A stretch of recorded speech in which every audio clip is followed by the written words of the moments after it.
Good day, Prince Alexander.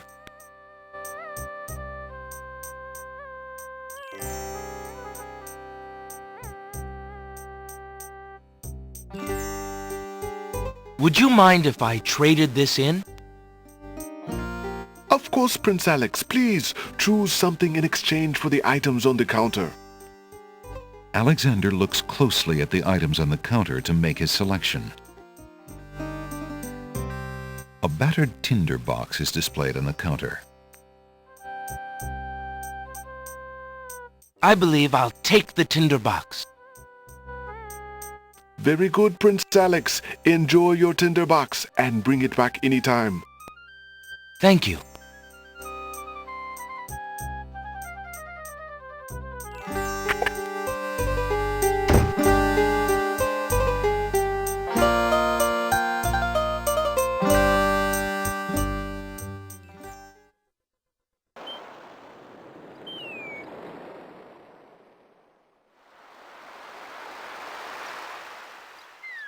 Alexander pulls out his magic map.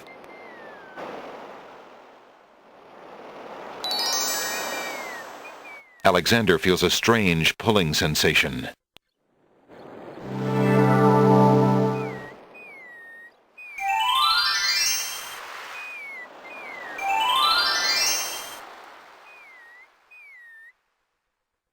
There appears to be something etched into the face of the cliff. Alexander decides to get closer.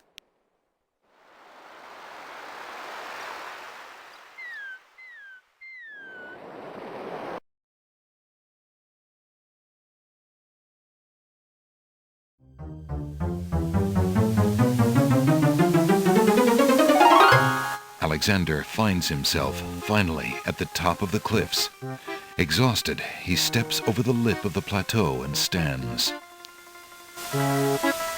Why do you make such an effort to climb the cliffs, young man?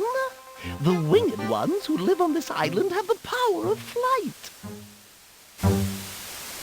You could have it too, if you'd only eat a berry from this magical flying nightshade bush.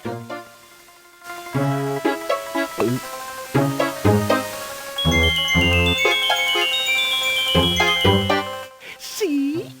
The sweet berries will make you float like a petal on the wind. Try some. The old woman has a pleasant grandmotherly face, but something about her makes Alexander uneasy.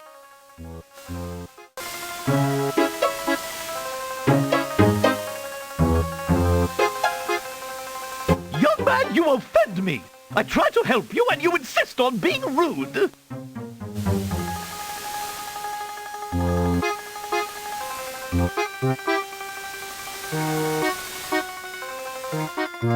All right then, stay tied to the ground like a load of lead. See if I care. You human. How odd. The old woman just disappeared in a cloud of smoke. Perhaps those berries are even more powerful than she led Alexander to believe.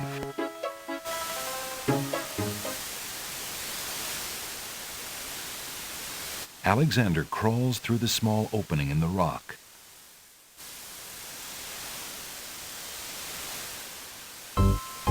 Alexander finds himself in a dark cave.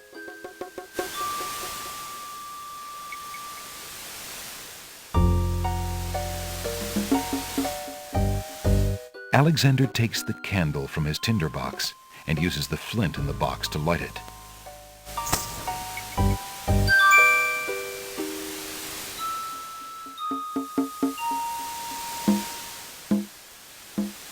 Alexander crawls through the opening in the rock.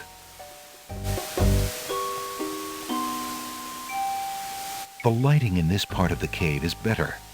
Alexander extinguishes the candle's flame and places it back in his pack.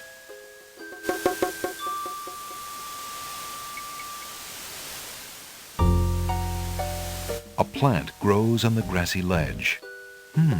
Smells like peppermint.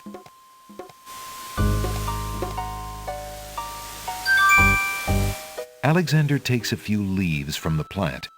As he does so, a strong smell of peppermint is released. Ah!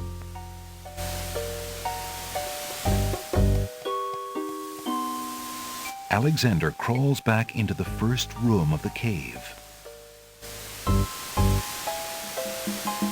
Alexander can't see a thing.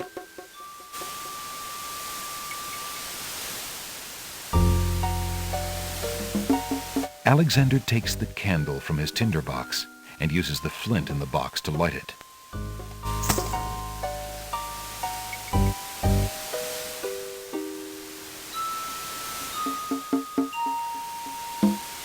Alexander crawls back through the passage to the top of the cliffs.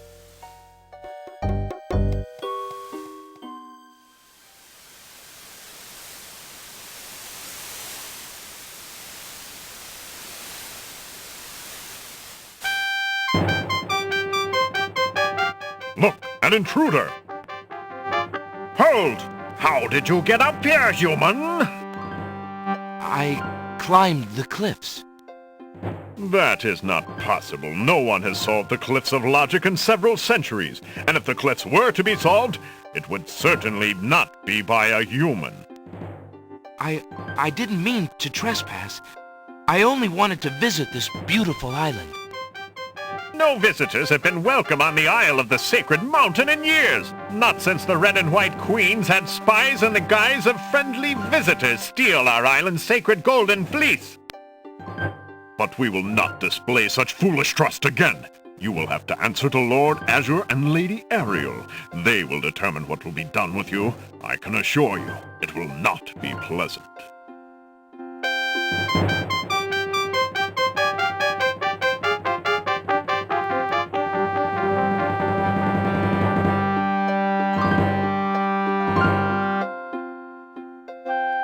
With what trickery did you master the cliffs of logic and reach the city of the Winged Ones? Only the magic of clear thought, my lord. I meant no harm. The cliffs of logic. It is the sacred oracle's prophecy, Azure. Yes, Ariel. It is lucky for you, human, that climbing the cliffs of logic is part of a prophecy that I cannot ignore. We have just been ordered by Wazir Al-Hazred himself to dispose of any strangers that might land on our fair isle. But the prophecy would have a different fate befall you. The prophecy predicts that whosoever climbs the cliffs of logic will defeat the Minotaur. The Minotaur has violated our sacred catacombs and eats our young in sacrifice. Our own daughter, Lady Celeste, was taken there only this morning as his most recently demanded offering. A dilemma, then. Whom shall I obey in regards to your fate? The oracle or the crown? But since Al-Hazred did not dictate how I was to dispose of intruders, and since you cannot possibly survive the catacombs, your imprisonment there should serve both purposes quite admirably. I will not resist you in this, my lord. I shall do my best to save your daughter. First, I must tell you that the catacombs are a labyrinth of rooms, a place of exceeding danger. You will need many tools and clear wits to survive it. I am ready. Very well. My guards will take you there now. You seem courageous enough, but the catacombs will determine how brave you really are.